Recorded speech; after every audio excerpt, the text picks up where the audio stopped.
Hello mga kabayan, at ito na nga yung update ko dun sa naging ulan dito sa Dubai.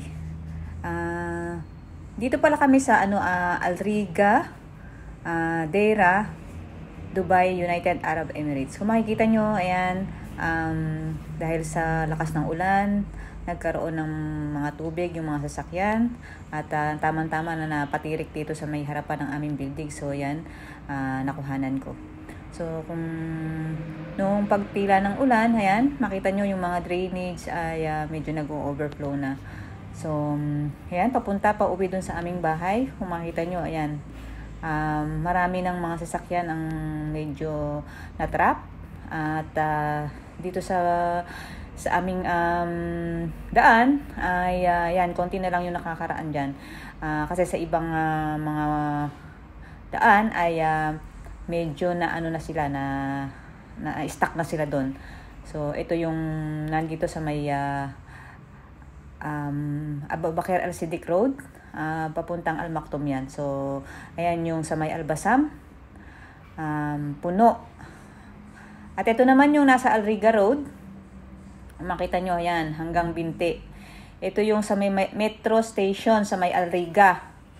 Yan, madalang na lang din yung dumadaan dahil marami rin sasakyan yung hindi na makadaan dyan. Dahil sa ibang mga area ay na din, puno na rin ng tubig yung mga kalsada.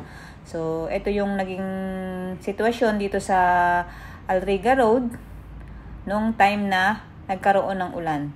So ayan, makita nyo, nag-uuwian na yung mga pumasok. Kaya ayan, puno lang din ng tubig yung daan. At kung makikita nyo, ayan yung Al Riga Metro Station. So, yung Al Riga Metro Station ay hindi naman pinasok, pero yung ibang mga na metro train, yung mga train station ay nagkaroon ng tubig. Kaya nung gabi ay hindi na sila nag-operate. Marami nang na-stranded sa mga pinasukan nilang mga pinapasukan nilang trabaho. So ito yung sitwasyon sa Al Riga. Yun namang mga sasakyan, ibang sasakyan ay hindi naman ibang shop. Hindi naman sila pinasok, yun lang mga kainan, yung mga nasa labas na kainan, ayan yung mga nagkaroon ng tubig.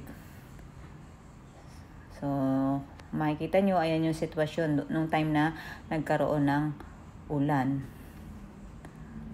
Ayan, tingnan nyo lang. At pauwi na yung mga trabahador dyan. Maagang nakauwi, yung iba ay hindi na rin halos nakauwi. So ayan yung papasok papunta dun sa metro station.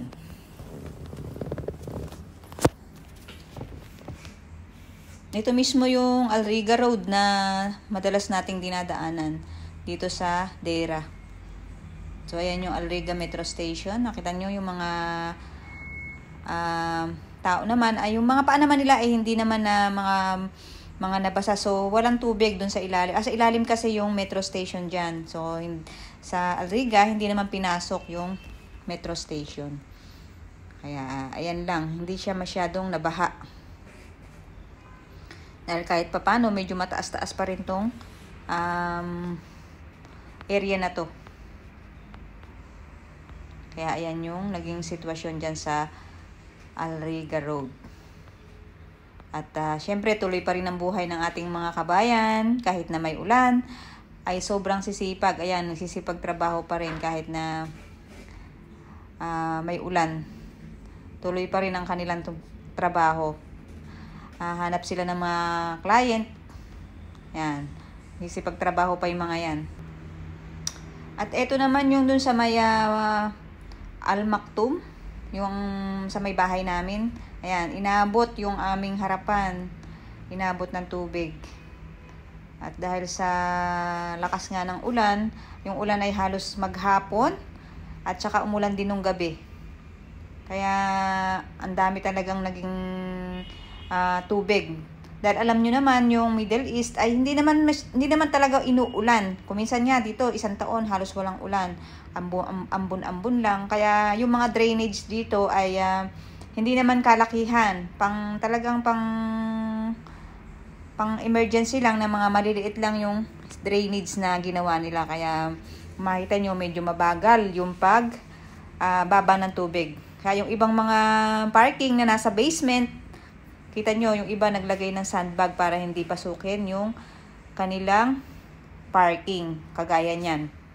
Pero yung iba talagang hindi na nila napigil, talagang pumasok na yung tubig dun sa mga parking nila. Talagang yung mga ibang mga sasakyan ay nalubog na din.